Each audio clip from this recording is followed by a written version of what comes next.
Welcome to White Pill Radio, the every other or so podcast version of Theology on Air, which is an outgrowth of Theology by the Pint, which is a ministry that meets every month in Houston, or maybe a suburb, to talk about philosophical, theological, ethical issues, all while enjoying a craft beer. I'm Evan McClanahan. I'm the pastor at First Lutheran. I am not joined today by Sarah Stone, the grand poobah of Theology by the Pint. She is out doing Theology by the Pint business, very important. She could not make it, so we are going to carry on without her. But White Pill Radio, it's a kind of a, well, it's more current events focused. This is what I like to say about it. I have to read it, though, because I want to get it just right. White Pill Radio is post-apologetic, ultimately hopeful, applied theology that looks at news and current events from a Christian worldview. And I like to say that this is blessed talk, but not happy talk, right? Okay, so I already told you my name and where I'm from. Marquice, introduce yourself if you would. Hey everybody, Marquice Hobbs here. I am the pastor of contemporary worship at, where is it? Christ Church in Sugarland. I don't know why it just escaped me. The traffic got me, right? There you go, yeah. Long drive in today. Yeah, I do not play an instrument, but I do preach weekly, and I'm a native Houstonian. Happy to be here. There you go. And Oscar, you say it. Sure. Well, first of all, thank you, Evan, for allowing me to be back. Marquice, it's good to finally meet you in person. I've heard a couple of your episodes. Excited to have this conversation today. I'm Oscar Villanueva. I'm originally from Mexico, but in the U.S., I'm kind of from all over. And I'm currently the senior Bible instructor and chair of the Bible department at a private Christian school here in Houston. Yeah, so he knows his Bible. So if he comes to our Theology by the Pint events, which you should, and if you see him there and you got a Bible question, like Oscar's the guy that I'll ask. It's like, hey, tell me about that story in 2 Kings when such and such or whatever. So there we go. Anyway, glad to have both you guys. Okay, we're gonna cover. I said we're gonna cover like 8 stories, and we're only gonna do it in an hour, so we're gonna go super fast. So fast I can't even drink that coffee. But I do have to say before we start, theologybythepint.org. theologybythepint.org. Go to that website, check out all of our upcoming events, what's going on. Subscribe to us on YouTube and the podcast. That really helped. We want to build up both subscriber bases, so please do that. Sarah would get mad at me if I did not say that. Oh, also, a new feature to the podcast. Very first time we're doing this. Want to shout out Darby, who said she listens to the podcast today. So nice. As people come up to us and they say, hey, we listen to the podcast, really enjoy it. I'm always a little bit surprised by that. So I asked Sarah if it would be okay if we shouted out people, just their first name, but just said, thanks for listening. And if you listen and you see us and you come and tell us you like the podcast, we'll give you a shout out as well. Okay. Well, big story these days are a lot of college protests going on over the just a few Israel-Palestine war, whatever we're calling it. Kind of odd. We've talked about this a lot on this podcast already, so I don't necessarily want to dwell on it a lot, and I also don't want to give like oxygen to what I think is a not very organic series of protests, but kind of well-funded and organized, like seems to happen every election year. So that seems to be happening again. I mean, there were people who literally said, I said at the beginning of this year, it's an election year or something. We're going to see unrest this year. It just seems to always happen. So I don't want to sort of give that too much oxygen if it's not like a real kind of organic thing. But it's maybe hundreds of colleges, and we get students occupying buildings and clashes with police, and they're living on the campus.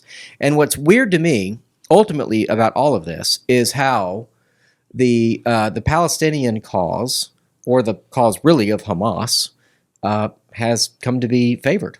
Even though about 80% of the American public is sort of pro-Israel in this current conflict. And the atrocities of October 7th would seem to give rise to a military response, and Israel's been quite clear about that. But it seems like on the college campuses, they are taking down American flags, putting up Hezbollah or Hamas flags or Palestine flags. This is kind of crazy to me. So I'm trying to figure out if I should be outraged by it, or if I should be like, well, the universities also, you've been teaching this stuff for years. You've been teaching children to be radicals, to be, overthrow institutions and speak truth to power and all that. So you reap what you sow. Y'all tell me, what should I think about it? Whew, that was a lot there. Yeah. I feel like there's a lot to unpack because there's a message behind the message. I have business partners that are Palestinians. I was sharing with you. And so this whole situation and what's happening in the world is very near and dear to my heart and to my community's heart. And I've also been to Israel and Palestine twice before. And I've walked through refugee camps where kids were shot with tear gas and they were shot from a guard tower and killed. And I got to see some of what we call the occupation of the lands as Israel was moving in closer and closer to certain territories, specifically with the Tent of Nations. Tent of Nations is a nonprofit there that does a lot of like leadership development and stuff. And so, yeah, when I think about all that's happening, I think there's a lot that could be said because this is dealing with cultural issues, religious issues that go back for years and years. And yeah, I think I want to be mindful of how I speak so as not to offend my community, my business partners, but then also some of my dear friends. Yeah. But yeah, that's what I'll say. Yeah. Well, regarding the conflict, I think everyone in the room can pray that life be preserved, that peace would reign. I think that ultimately will only happen when Christ returns and establishes his reign of peace. But to the issue of like what's going on the campuses, I know most people don't like to use terms like cultural Marxism, but I think that it is really an outflow of looking at every possible conflict as an oppressed class versus the oppressor class. And so often you find yourself with very disparate interests claiming the same protected victimhood. So I think you would be hard pressed to find many Palestinians, and definitely not members of Hamas, who would fly a pride flag. But yet you have members of the LGBTQ community who are very vocal in their support of, what they would see as a resistance by Hamas or by the Palestinian people. And, that seems like odd bedfellows. But if they are both in a war against oppression, then anyone who is being oppressed is therefore an ally or should be an ally, or you should ally yourself with them. Because it's very hard to then blur the lines and say this person's victimhood is somehow more important or more worthy of support than my victimhood. So let's all as victims get together and support one another, which in a vacuum sounds, I think, like a really good idea. But again, once you have these interests that are at odd, I don't believe that a very strict adherence to the will of Allah would allow for the LGBTQ lifestyle in a lot of these places. And they are outlawed and banned and treated very harshly in many of the Middle Eastern countries that have a theocracy. I just find it ironic, but also there is a root cause. And I would say that this idea that, like you said, Evan, has been pressed upon college students to look at society, government, politics, economies around the world as the winners and the losers, and we need to advocate for the side of the ones who are, at least at the moment, tread upon in their view. That's where you have these very strange bedfellows, like I said. Well, the most lost, if you will, institution in America is the academy. Okay, in terms of like being the most fundamentally un-American, in the sense of valuing the things that American culture in history values. Private property, capitalism, free markets, Christianity, those sorts of things. The Marxist and the communist infiltrated all of these institutions, in the 30s and 40s and 50s. They call it the Long March through the institutions. This is Herbert Marcuse and all these guys. I mean, this is a plan. I mean, and we're sort of living through it. So, and the problem with Marxism, in case maybe our listeners maybe aren't very familiar with it, but it takes all of the complexity of human life and all of our relationships and all of our financial, systems and all, and compresses it into two categories: oppressed and oppressor, oppressed and oppressor. And and you have the Hegelian dialectic of taking the thesis, the antithesis, and turning it into a synthesis. The problem is every time you do that synthesis, it moves left every single time, on a kind of political spectrum. So, So basically, that's what Marxism does. It takes these two categories, and then to move from oppressor to where they can be one homogenous, peaceful unit. There's only really one solution in their mind to do that, which is take from the oppressed and give it to the oppressor until we're all equally well, we would say equally poor. I think you meant that in reverse, but keep going. Oh, take from the oppressor. Thank you. Thank you. Well, actually, what they end up doing more is taking from the oppressed, I would say, because what always seems to happen, communism never actually takes place. I mean, in China, the richest people on earth are the people that run China. So it's the people that run the Soviet Union, the people that run China, the people that ran Cambodia. They were not poor. So right, the majority of the billionaires on the world's list of billionaires are from China. Somehow that doesn't seem to exactly to really figure if everyone is supposed to have equality at least economically. So Marxism itself is like a tool just to con people into giving up their wealth, appealing to their kind of arguably their innate morality given to them by God while they hate God. So yeah, I don't know. The institutions have to be, I would say, radically reformed, and I would say this is another example. And we kind of talk about this a lot on this program, but Christians, I think, really, really, really need to think about withdrawing from institutions that do not share your values, and because to the extent that we're financing the Columbias of the world. In fact, it was interesting. There were these two kids that were blocking Hamilton Hall 2 nights ago before it was taken over. And just, two white kids trying to stand their ground and kind of be heroic and say, you're not going to take over this hall. Where they were just pushed and shoved out of the way. No police around to help them. And they did take over Hamilton Hall. And then the next day, the people that took it over were complaining that they were hungry and thirsty and so forth. That was a joke. But one of those kids was Doug Wilson's grandson. Doug Wilson, the pastor of Christ Presbyterian Church in Moscow, Idaho, kind of famous. He was just on Tucker Carlson, just on Charlie Kirk's podcast talking about Christian nationalism, which actually people should listen to. I think it's quite interesting. And he's far from perfect, but I'm kind of a fan of a fair amount of what he stands for and says. It was kind of interesting. So it was like, well, wait a minute. This is a guy who's spearheading a movement of in many respects, an explicit Christianity, in a secular culture, and his kids go to Columbia, or his grandkids. On the other hand, maybe that's exactly where Christians need to be, is going into those spaces that are largely lost to, Marxism. And I don't know what the answer to that is, but. Yeah, I mean, anytime you enter into the academy, specifically a non-Christian academy, you enter into the throes of the secular world. I mean, and what's also to say is I have some friends and know of some people that even go to Christian undergrads, and the morals there may be in the laws, but they're not adjudicated, if you will. So some of the students also participate in some of the largest parties and those sorts of things. Yeah. Let me tell you about my seminary days one day. Right. I think what's interesting, though, with some of these universities where you see the protests and the like, I just recently heard that Brown University actually got to reach a peace agreement with the protesters because they said in October, we will review a way of possibly divesting our funds from Israel. And the group that was doing the protests, et cetera, said, all right, fine, that's good for us. We'll disperse. And so when I think about the situations that are going on, like I said, my business partner is from Palestine, and he's lost family members to the attacks and that sort of stuff. So I'm very mindful of it.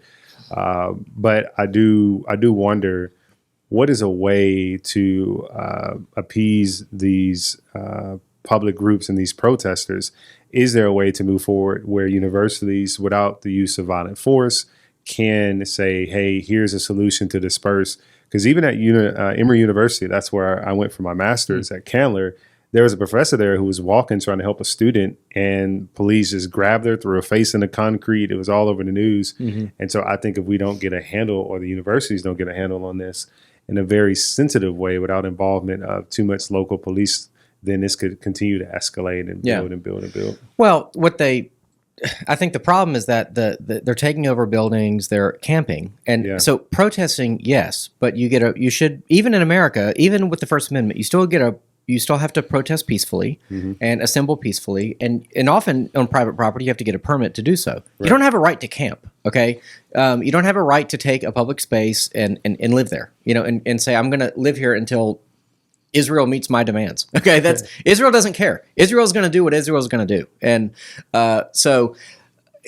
Brown, by the way, got its name from a guy who made a fortune building slave ships.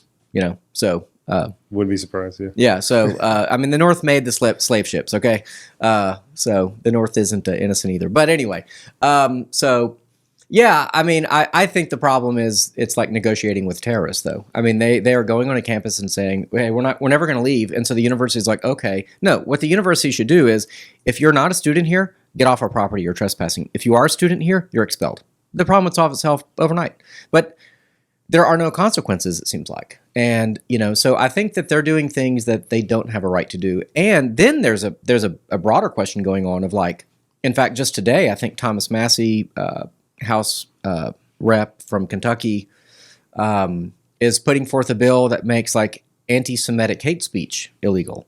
And Abbott said the same thing. Abbott said he cleared out UT's campus of these protesters because it was anti-Semitic language. Well, wait a minute. That actually is protected by the First Amendment.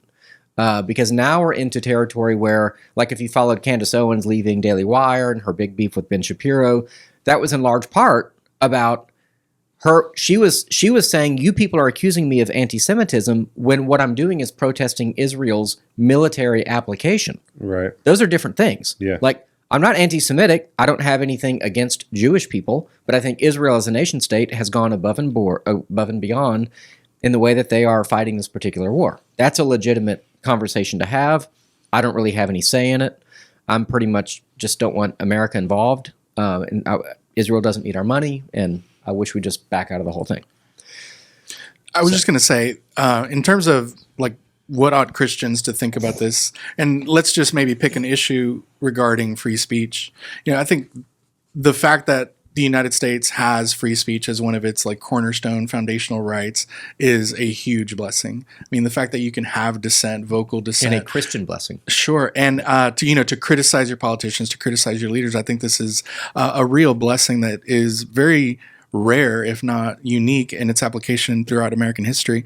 But like you mentioned, Evan, the hate speech itself is protected. Like you can vocalize your distaste, even your disgust, and your right to say it exists. Now, you're not protected from the consequences of maybe retaliation.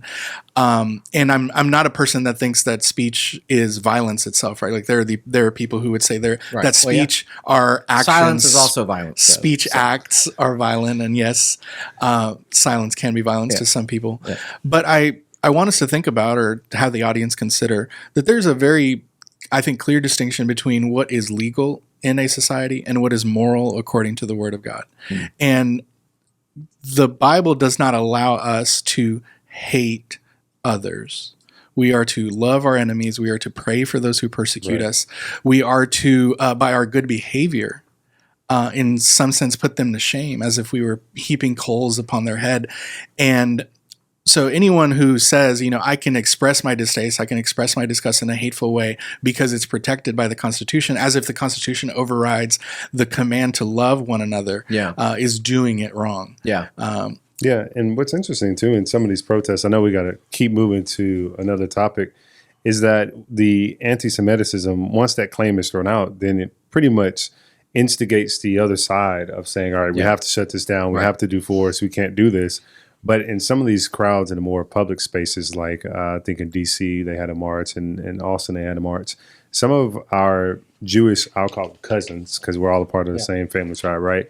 Some of our Jewish cousins were actually out there marching as well, because it's not so much against Israel as a country as much as it's against the amount of force that's being used to push and to destroy and that sort of thing. Hey guys. Sarah Stone here. Sorry to interrupt what I'm sure is a riveting podcast episode, but Theology by the Pint needs your help to continue providing these podcasts, offering our in-person events, and growing so we can bring thoughtful conversation and the hope of the gospel to a world that's increasingly walking away from church and from faith.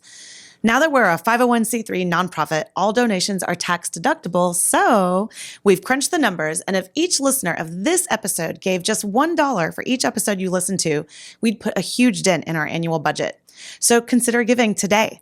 Go to theologybythepint.org/give and click the link to donate. Thanks so much, and now back to our show. It's a very complex situation at the end of the day. And I think to your point, what we were talking about with the Christian morals and to love people, etc., For me, I want to see it come to a close so that we can have restoration of people groups and so that we can move forward in a way that brings honor to the land of God, to the territory of God, that we all, draw our faith from in a way. I would say, y'all made me think of kind of what it might look like to love our enemy. I wonder if someone could go, I guess with an American flag. I don't think I'd wrap myself in an Israeli flag, but an American flag is equally triggering apparently to these protests. But if you wrapped yourself or carried an American flag and took cold water to these protesters, because I think about what Paul says, like if your enemy is hungry, give them something to eat. If they're thirsty, give them something to drink. And doing this, you heap burning coals on their head. So it's like, I wonder if that could be a movement to these, to where if Christians could get together and like make food, not pork, but make food and water and go above and beyond and saying, you know what, this is how I'm going to show love toward you. I don't know. Maybe that would just be a sign of weakness and they'd get rolled. I don't know. That's my instinct. But what's also funny culturally too is like the rise of the frat boy and the jock, okay, who have been villainized, in like every 80s movie ever, right? And now they're like kind of heroic because they're the guys when these crowds are like trying to take down the American flag, on these campuses, they're like not letting it touch the ground. So like all of a sudden these like white boy jocks who are probably wouldn't like very much, but all of a sudden they're like, no, you're not taking down the flag, or this is not okay. So that's kind of a pop culture dynamic, kind of a throwback to the 80s in a real way. Like these guys who have been kind of just like the party boys.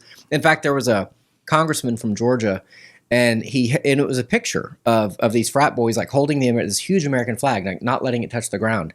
And he said something like, and I don't necessarily agree with the words, but he said like, may God bless you in your endeavors. May your solo cup overfloweth. In fact, there was a GoFundMe established for these guys to have a party. I don't know how much money's in it, but I would be willing to guess thousands and thousands of dollars like is going in that. So there's kind of some interesting pop culture references. All right, Oscar, we are putting in the clutch, changing gears, doing something totally different. What is going on? What is this article about cell phones and when we should give them to young children?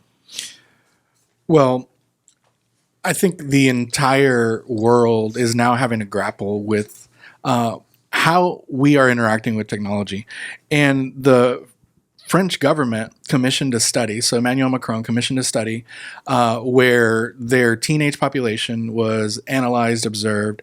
And so recently France put out basically like a public health announcement that kids ought to be totally prevented from owning a cell phone until at the very least they turn 13. And, I wanted to bring this up as someone who teaches students, in this age range or, maybe a little bit older, actually a little bit older. And someone who, has a son who's currently about to turn 11. And the conversations that I've had to have with his mother about device use, not just for the 11-year-old or soon to be 11-year-old, but for 8-year-old little brother, 7-year-old little sister. And furthermore, beyond just this being an issue in France, it's an issue in England, it's an issue in New Zealand, it's an issue here in the United States. And the science is in. Gen Z is the most anxious and the most depressed generation ever. And the on LGBT record. thing is obviously a kind of social contagion. I think if you look at the numbers, it's obvious. So that through the apps that are unique to phones, like I think not even laptops, have the apps that draw us in and stuff, And so I think too, like myself as an elder millennial, things like Facebook and MySpace, they were realities when I was in college, but it was a take it or leave it. Maybe you're on it, maybe you're not. There wasn't the attachment. It wasn't the water that we swam in. Now, most millennials are online. Most millennials are on social media. I'm not by personal choice. But people who are currently 12, 13, 14 don't know a world in which Snapchat didn't exist, TikTok didn't exist, Instagram didn't exist. And for both boys and girls, the rates of depression, the rates of anxiety are up, but alarmingly, they're especially up in the young girl population. And again, the studies are in, and the research has been available now for a couple of years. Jonathan Haidt, along with someone else who I can't remember his name, wrote, The Coddling of the American Mind, and observes a lot of these phenomena with Generation Z, how the social comparison, how the image distortion filters the accessibility, the invention of the like button or the upvote, the share, the retweet, how much that has really affected even our brain chemistry to be trained. We used to train one another on the football field or in the playground with, let's say socially acceptable behavior. Now kids are training one another by what goes viral, by what is upvoted the most, by what is liked the most, by what is shared the most. And it's really been incredibly corrosive to the psyche of this generation that's about to go into college. And it has put them in a very fragile state of mind. And so now the French government and even in the UK, they're starting to really consider just eliminating the access, or at least strongly encouraging that parents eliminate the access for kids when their mental ability is not such that they can put into proper perspective what is going on on their phones and in social media. No more Coco Melon, right? I don't know what that is. Is that a show? Yeah, you're just old, Evan. I am old. I read a book about technology recently, written by a Christian, for Christians, and it was interesting. He said something like most people, they view all the technology that exists when they're born as like normal. Like that's just the way life has always been, And then up to 40, everything's good. Like every new technological advent is like, oh, cool, my phone can do this, or oh, cool, the internet, or oh, cool, whatever, this app. But then once you kind of reach 40, everything after that is like the end of the world. So, like you get old enough and now technology is a threat. Your relationship to everything up to that was fine and even good. But like now the apps. And so it's funny, like, because if you listen to people and you look at their ages, you kind of see how true that is, But there is something about a phone that is toxic. I read something today. I don't know if this is true, but if it is true, it's mind-boggling. And it said your brain is more active when you're asleep than when you watch TV. And I thought that was really interesting. If that's true, I should probably know if that's true or not. But if you've ever had a really like vivid dream, you can believe that. Yeah. There was actually a Netflix documentary that came out a few years ago. Have y'all seen that one? Social. I think if it was about social media. It was on social media and the algorithms that they use. Yeah. And it was detailing kind of like a young boy's life and how his engagement with social media created the reality around him. So the more he would watch content, the more the algorithm would spit that content out. And now he's like, okay, let's just say, for example, he's on a particular side with global warming. Right. So he's for global warming. He sees that, it gets us interested. Now he's watching it. The algorithm is putting more of that out and it's getting more and more into his mind. And eventually he turns up to be at a protest that goes violent when that's not even his character. It's just, I've been consuming this for so long. Right. The algorithm has been built for me and it's now got me hooked and I can't unhook myself because it's addicting. The social dilemma. Yeah. Yeah. And the TikTok ban ties into this too, because what's sort of unique about TikTok is that it's mostly Chinese owned. And the bill that actually amazingly got signed by the president who just went on TikTok, which is bizarre. But anyway, the bill, it doesn't ban TikTok. It basically says, though, that if they are to remain on United States platforms, that, app stores and whatnot, that they have to divest. That, it has to be so much a percentage of American owned or something like that. I'm like, well, why would you think Americans like America? Hello. have you not heard about the Long March Through the Institutions? You obviously don't listen to the show enough. So, or many other good shows. But so yeah. I would encourage y'all who are listening to this, just try it out. Try to watch a video on social media, whether it's like the Facebook Reels, Instagram Reels, TikTok Reels, whatever it is. Watch something you normally don't watch. Watch it the whole 45 seconds through 2 or 3 times, and then all of a sudden you'll notice your feed starts to change. Yeah. And this is going to happen, I believe, more as we're entering into the elections and things of that nature. I can definitely see foreign companies getting involved with this, like China was with TikTok, to say, we're going to control what you see because we want to control what you believe. Well, I think China wants us to see trash. I mean, because their version of TikTok has been pointed out a million times is like educational, and like they don't allow trash on it. So it's like their kids are learning about like engineering or science really or cool. growing food or something interesting. But ours is total trash. And they're like, that's fine. They're fine if if we don't have children, like if we become a bunch of sexual perverts who don't have families and children anymore, because that's what a lot of social media is. So it's a lot of perversion. I mean, that's an aspect of it too for the kids, is the exposure to, adult content. That you give a kid a phone, it's like, I mean, you might as well give them crack. It was a quote: when you give a kid the phone, it's not that you give them access to the world, but the world gets access to them. Ah, it's great. Yeah, it's great. Well, yeah, because you become a product of the algorithm. Like you think you're using it, but that's what the social dilemma is about. It's like, no, you're actually the product. You are the product. Yeah, that's exactly it's like when you go to Circle K and it's like, buy 9 ices and get the 10th one free. Like, you're not getting a free icy, okay? They're getting all of that data from you, okay? And they're selling it. Okay, so like, yeah, the icy, the $1.69 icy, like that you get the 10th time, if you actually remember to scan your app every time you get an icy, okay, whatever, okay, like you are worth so much more than $1.69 to them, So I try to have as few apps as possible, and not fall for that crap. On the other hand, my insurance company just gave me $160 something as a credit because I signed up for their driving app, so like they monitor my driving. Ah. Yeah. No, I don't know if they know how fast I go.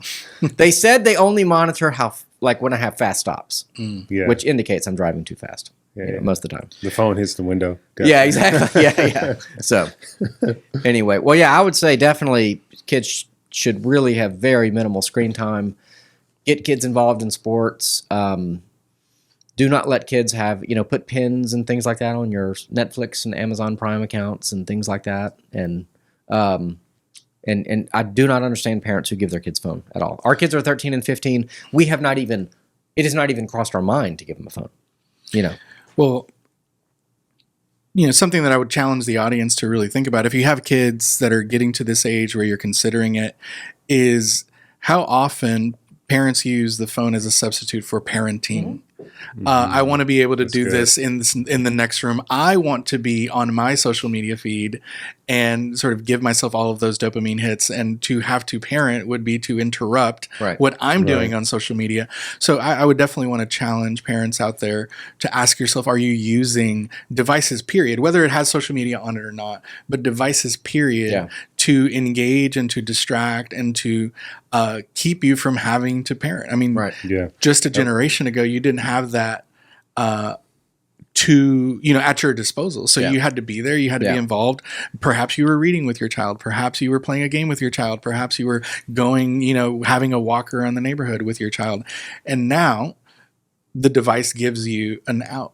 And a lot of people are using it. And a lot of people are taking it to their detriment. I feel bad now as a parent because I have an 18-month-old, and my wife and I, when she was first born, we said no television, no TV screens, and we kept that until about 6 or 7 months, and then it just became increasingly difficult to keep her occupied and entertained and engaging with her, specifically because my aunt who raised me, she's living with us, and so it's like, what are we going to do with a kid for like 6 or 7 hours? But what we did was we said, okay, you know what? Let's try from 6:30 when she wakes up to about 10, no screen time, activities. And then from there, she'll have a couple of hours of watching certain TV shows. Because things like Cocomelon, they've proven Cocomelon has that addictive characteristic to it, to what you were saying earlier, Oscar, it actually creates a more anxious child because they can't sit and be bored. Right. I think we've lost the gift of boredom. For sure. For sure. And so that's what we do with my little one. We'll let her watch Miss Rachel or some other educational ones. And she's learned from that and she's grown from that. But we've also said, all right, now it needs to stop. We're going to go outside. We're going to go walk. Let you scrape your knee, have fun in life. Touch grass. Yeah. Before we move on, you just made me think of something that my mom would always say. If we ever complain about being bored, we came up, Mama, I'm bored. Well, that's because you're boring. Find something to do. I love it. Go get on your bike. Go find someone to play with. Or I got a bathroom floor that needs to be scrubbed. So you better be careful, what you say. Because as an adult, I'm never bored, But that's what I tell my kids too. I'm like, always have a book. You always need to be having something to read. Yeah. Like every time I go somewhere, like baseball practice or the doctor's office or anywhere. I mean, I'm either listening to something at least, or I have a book, to read. So kids need to get in that habit. Okay, speaking of kids, and we're going to do more rapid fire here, but this was a story that was interesting on 2 levels. DailyMail.com, fury after 5 West Virginia middle school students, should be an S there, who protested a trans athlete's participation are banned from future competitions as state's AG fights for their freedom of speech. So basically, 5 girls that I would consider to be pretty brave. They're, in track and field. They're doing the shot put. And a trans girl or whatever, or a boy, a human male, is competing against them. And they opt to not participate. They go into the circle and they walk out. I don't know if they actually dropped their balls, but they did not participate in the shot put event as a form of protest. Mm-hmm. And so this kind of went viral, and a lot of people are like, "You go, girls!" And I think this is the solution. The trans. There's not a political solution to this. I mean, I guess there kind of is, but like it's within the power of the women, of the girls. And I'm sorry that they have to pay the price, but they are going to have to pay the price. This is what's going to happen en masse. Like Riley Gaines, I think she's right, and I understand why she, swam, but none of those girls should have taken the pool with Leah Thomas, Dylan Thomas, or Leah, whatever. So William, what was his name? Maybe it was William. Yeah, I think it was William. Okay, is William. Anyway, okay. But that said, what's crazy about this is that for not participating, they're now banned from future events. Yeah. So that's pretty wild. And when I compare it to the basically not even slap on the wrists that you're seeing from people who are occupying buildings at these colleges with these protests, or in 2020, those race riots, I guess we're going to call them, there were very few consequences, for like Antifa people going around and burning up buildings and things like that. They might be arrested, but they were often released. And so a lot of people feel like, these girls, they didn't even do anything. They just took a 0, which hurts their score, but for making that statement, or I remember when the Olympic athlete, the guy with the black glove on his hand and in the 60s, I should know his name.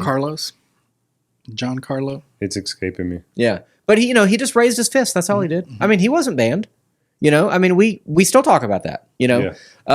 And we could go on and on with examples of athletes who protested things. So why is it that I don't know why transgender athletes are now this protected class.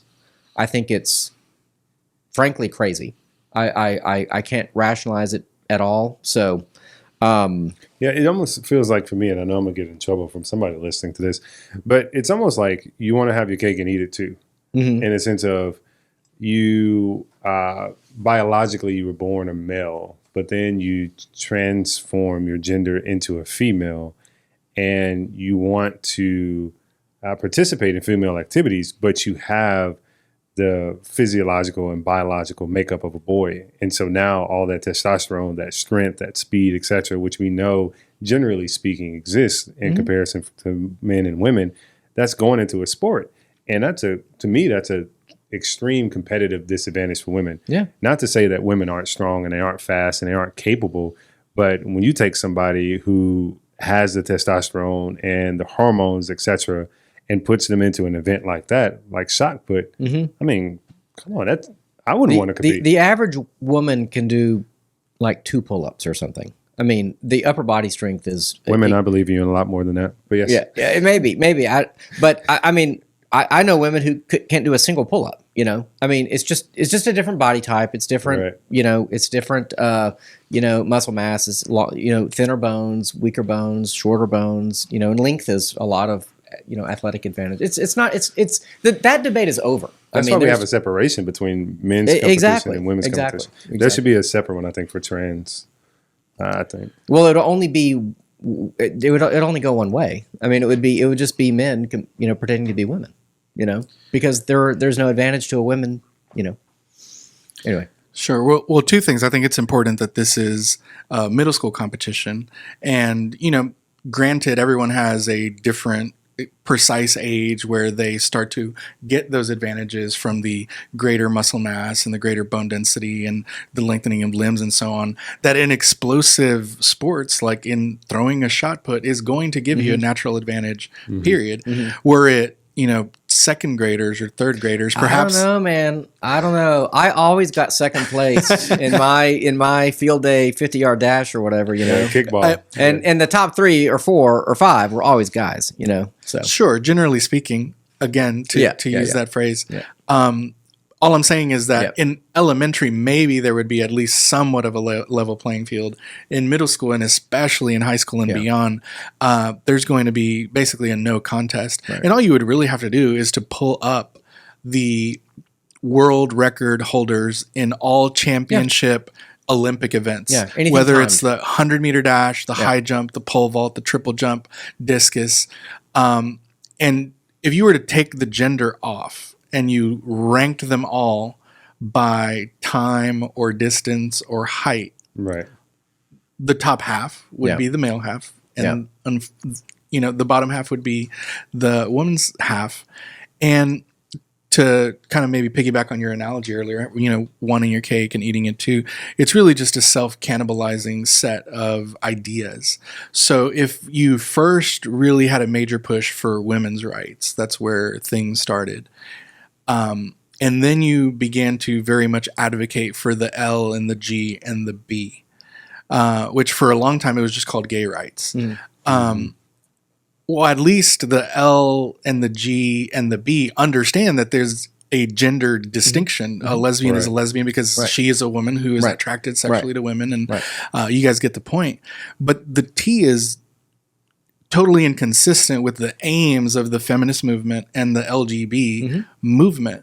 Because if you can no longer define what a woman is, or if the definition of a woman is changed, now there's really no way to advocate for lesbian women. And even you're going to have a harder time advocating for natural biological women if you have changed the definition. And this is what's so, I think, just surreptitious and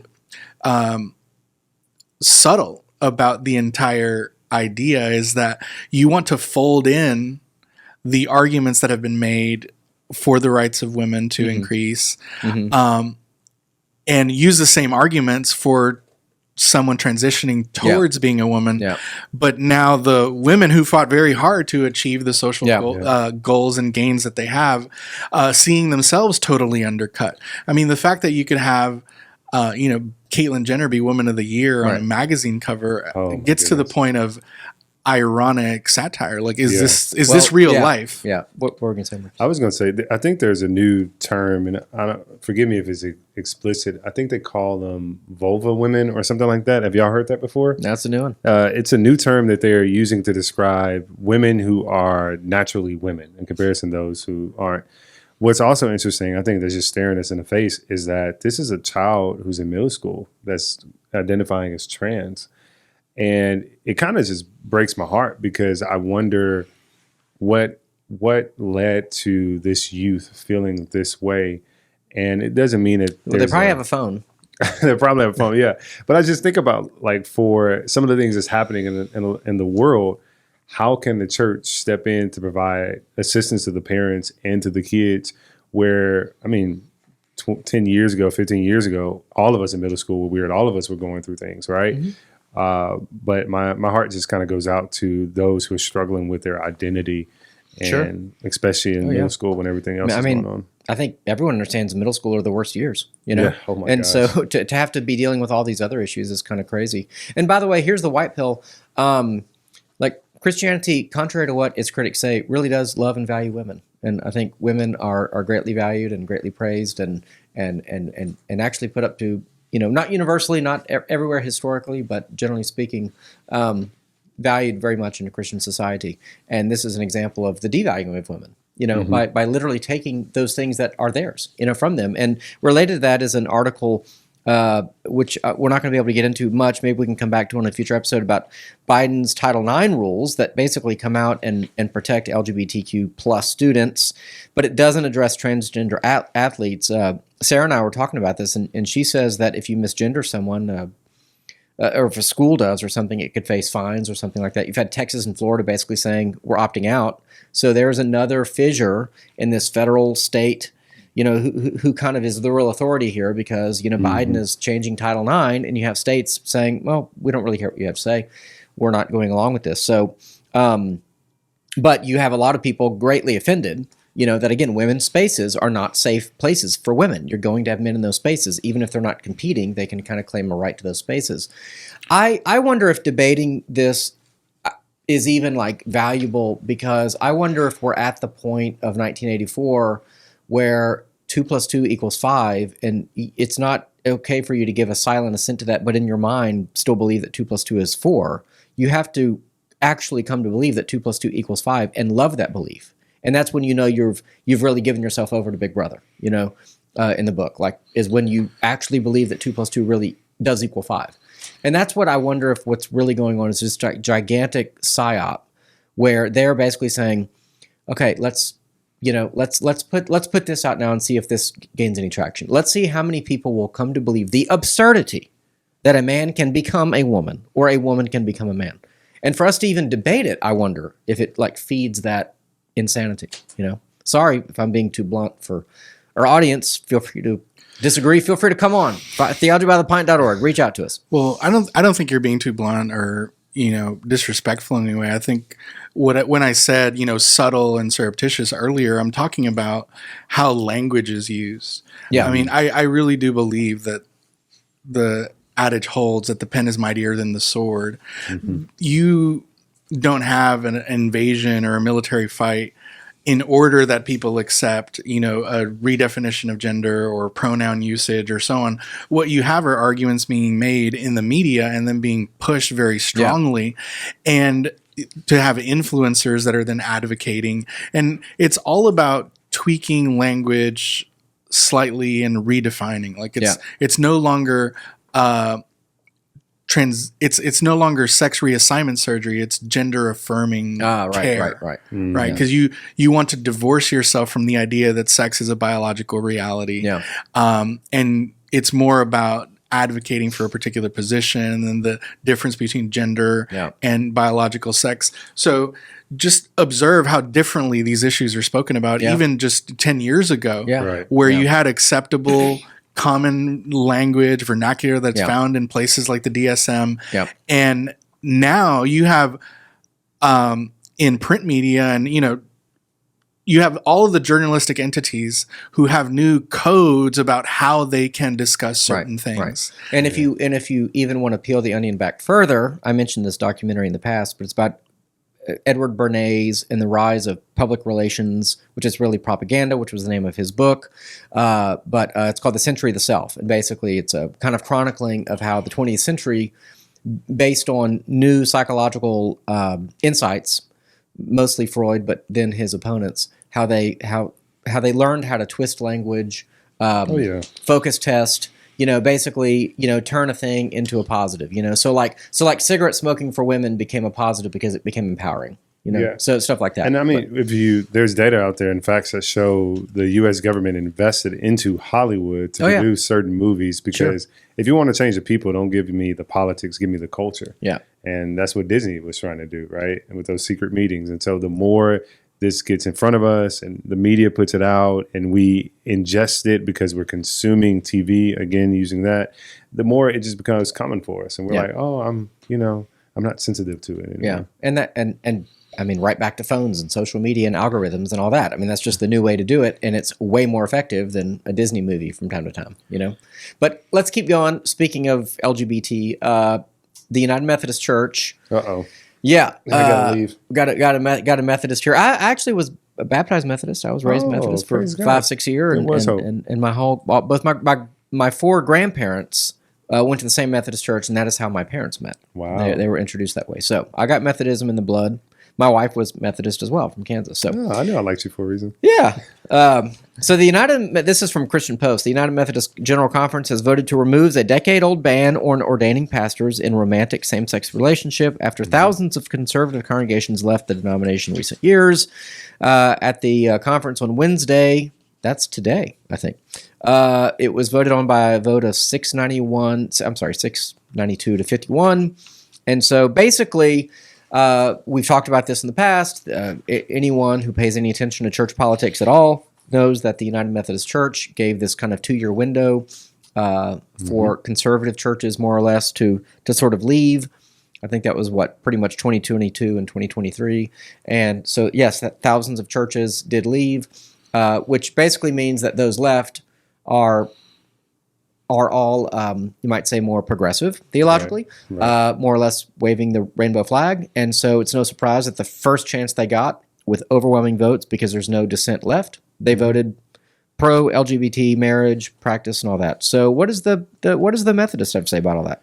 Yeah, I think that's an accurate assessment of it. Many of my conservative friends and colleagues left the United Methodist Church. They did so under one of the rulings that allowed for it to do so while maintaining the property. And then now they've, if I'm not mistaken, they've closed all avenues, or at least the common avenues for leaving. Yeah. And what's also taken place is they voted to remove the language without taking a stance on it, so as not to offend the delegates in Africa. Oh, okay. And one of the other things that's really, I call it a sleight of hand, the first week is usually legislative committees. Second week, we bring all that work from the committees to the plenary to vote on. The first week, they voted on regionalization, which takes the United Methodist Church as it is and breaks it up into 4 regions. So U.S. can have its own book of order, book of discipline. Africa can have its own, Philippines, etc. They voted on that the first week. The problem is all of our annual conferences have to vote on that. So it probably wouldn't take effect until January. But what will take effect at the end of General Conference is we're going to remove all of the language that condemns human sexuality or homosexuality out of the book before we move to regionalization. So the new book of discipline now does not take a stance on human sexuality, which means it allows for persons who are a part of that community. Self-avowed practicing is the language we used to use, allows them to be in leadership and ordained within the life of the church. Yeah.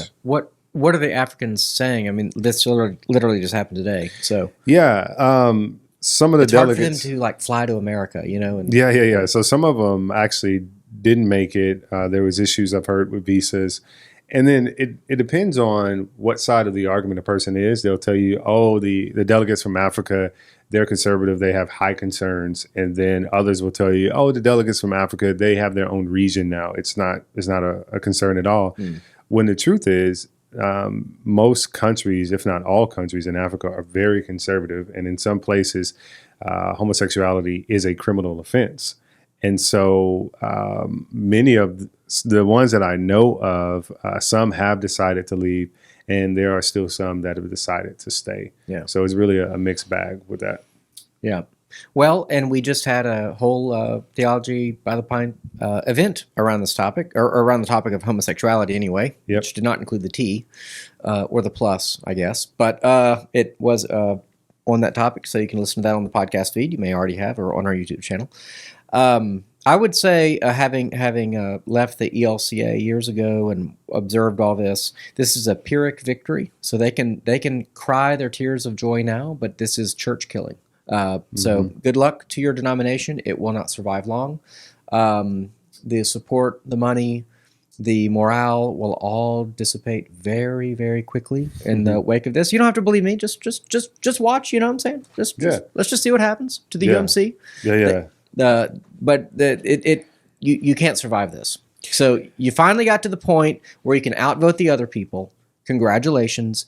You know, it's like when Maximus says to Commodus, right when he's in Gladiator, obviously, right when he's offended him so much, he says, the time for honoring yourself will soon be at an end. Yeah. And that's the stage we're at. I agree with you. And I mean, I know this might get me kicked out, rejected, or lose my job, but I agree with you, because the minute the church abandons scripture, I would argue, for honor of self and the inclusion of culture, etc., is the minute God's hand turns from a hand of blessing to a hand of correction. And we can celebrate now, you can be happy now, but I think there will come a time where God will have something to say about his people who've allowed for this inside of his church. Generally speaking, conservatives, cranky as they may be from time to time, they are the people who preserve traditions from generation to generation. And when that group of people, who maybe they are a little too conservative sometimes, maybe they are a little too cranky sometimes, but generally speaking, they are the group of people that think old things matter, that think traditions matter, that have fidelity to the written word of God, I would argue, or the written words of the Constitution in a political sense. They keep the thing going from generation to generation. To cut them off, you're not going to have those people, and so every denomination that's gone this route is on the verge of bankruptcy and death. Well, Marquice, thank you for speaking boldly there. And Yeah.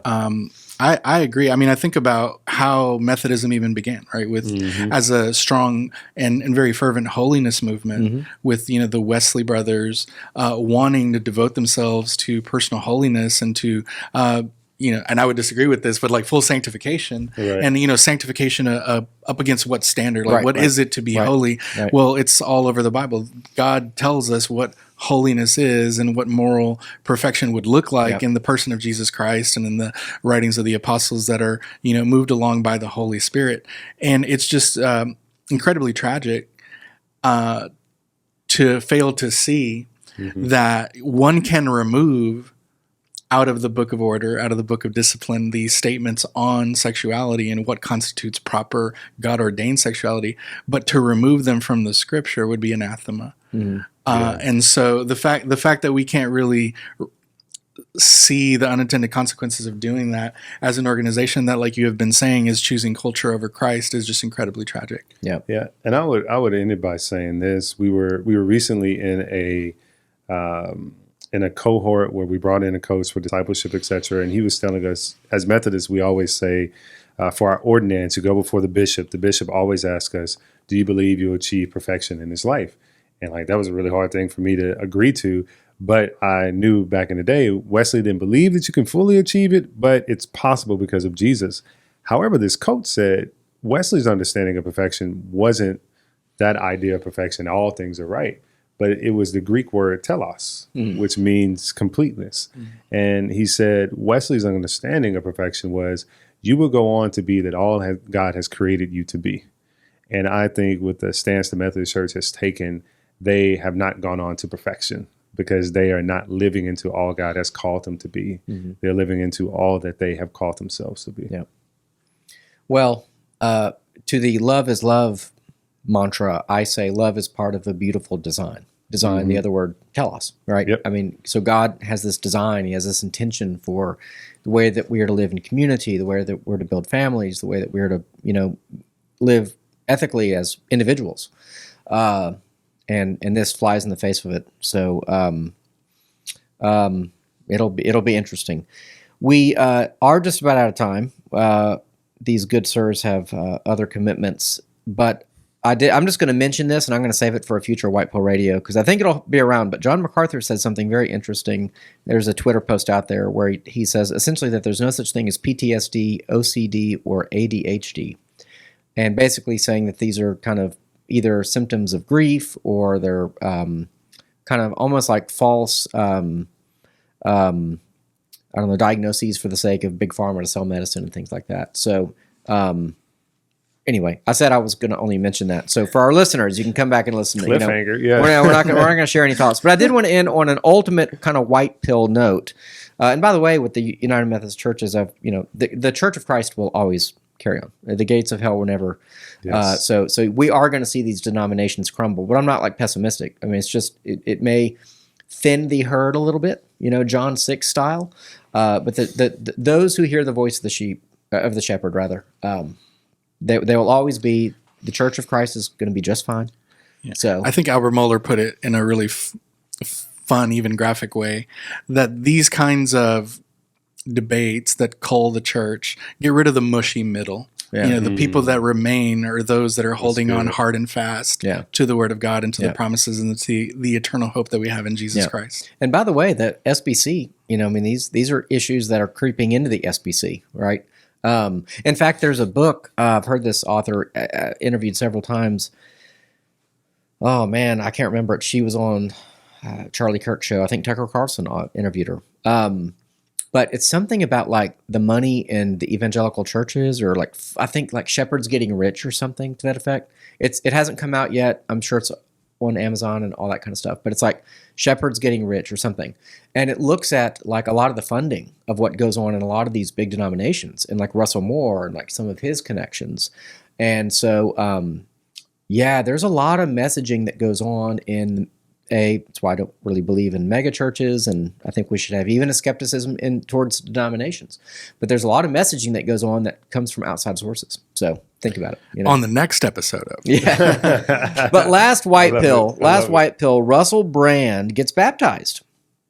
And this is a headline. This is from like yahoo.com. It says, I feel as though some new resource within me has switched on.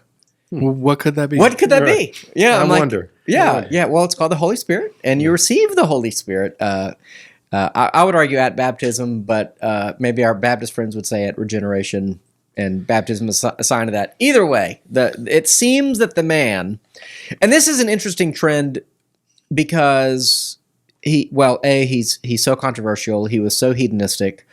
He has this kind of spirituality, if you will, and kind of the worldly sense, right? And actually, that's one of my concerns about his baptism, is that he still is talking like in terms of like enlightenment. You know, it's like that's kind of a Christian word, but not really. You know, so I'm like, does he think this is like the best spirituality? Because that's not really what Christian baptism is either. You know, I mean, it is. I mean, the spirit is the word of spirituality, but still, it was kind of cool to see, and he said it was an incredible, profound experience. And I just like that line. It's like some new resource. Yeah, bro, you got the Spirit. So, congratulations. You know. Yeah. Well, not to put a damper on the excitement and the positivity around this, but like all other celebrity conversions, here I'm thinking of a Kanye West, for example. Oh boy, I say we pray for Russell, and we pray that his faith would be authentic, and we pray that he continues to examine himself to see if he really is in the faith, according to the way that the Word of God describes what it is to be a follower of Christ. Yeah. You know, because I honestly have this, I don't know why, but I have this sense and feeling that where we are today with the movement of the church becoming more progressive and allowing the culture to infiltrate it more, and we're also seeing some of these superstars and celebrities claim to be Christian but living lifestyles otherwise, I feel like it's a shaking of the earth, and that God is raising up a revival within small churches, I would even argue, those that are committed to the word and the teaching of Christ and being God's hands and feet. And it kind of calls to mind the scripture of Elijah, who was running away. And he said, you know, I'm the only prophet left. I'm the only prophet left. And God's like, no. I have hundreds of prophets and thousands of Israelites. And I think that's what gives me hope, is there are churches that are in the shadows that are doing the work of Christ that nobody knows about, but God's Spirit is still alive and is well and is powerful. And we just have to pray for our brothers and sisters in the world. Yeah. Kat Von D, you know, she got baptized a year tattoo artist. Yeah, like tattoo artist, like celebrity, and like she basically is like, yeah, I mean, I was involved like in witchcraft, and I mean, her story is actually quite interesting. I keep meaning to talk about it on the show, but but what was equally interesting about her is like she did end up at a small church. Like she ended up as like some like 50-person Presbyterian church. You know, it wasn't like Chris Pratt, who goes to like the equivalent of Hillsong in Los Angeles. You know, or like Justin Bieber. You know, I don't know what to think about him. I think he was almost certainly, how do I say this? Used, I guess, for lack of a better word, by the industry. And I think he's coming out of that. I'm actually surprised to hear myself say this, but he's a guy that I think we should be praying for. You know, I think he's reconciling a lot of really bad things that happened to him. And, but he seems to be a Christian, or in some respect. Of course, he was baptized by Carl Lentz at Hillsong. Well, not sure what that was all about, you know, with that whole thing. So, but then the Michael Knowles interviewed someone who had a tawdry career, shall we say, made a lot of money in the, you know, adult business, and now she says she's given it all up. And then this, so I'm hoping that for these that we hear about, there are many more. And as I've said, I do think we are living through a time where like the sides are clearer than ever, and like the secular experiment has not gone well at all. I mean, birth rates are low, health is low, depression is high. There's not a single metric where you can look at, where you look at the institutions, the universities, the Hollywoods, the media, they all suck. They're not life-giving, positive, fruitful ventures. And here is the church going abundant life, joy, freedom, Rest. Sabbath. family, children, vocations, fulfillment. Yeah. And like that's before we even talk about heaven. That's the Hollywood cliche. Is like the church only cares about like going to heaven when you die. Well, actually, there's a lot of things we talk about now. So I think at some point there are people who have been in that lifestyle and that whole world at a really deep level, and they're like, I get it now. Like it really is empty. Like it's even demonic, like in a manner of speaking. So I'm hopeful. He's a very, very bright guy. He's very funny. I mean, I've watched him a few times on like his Rumble channel. He's very, very talented. So I'm hopeful, Yeah. So anyway, all right. Where can people find you guys? Oscar, you're not on social media, and you can't say the name of the school you teach at, but it's a fine school. It's a very fine school. Yeah, I'm sure that at some point, it'll be disclosed. We're not trying to keep it a mystery or anything. Yeah.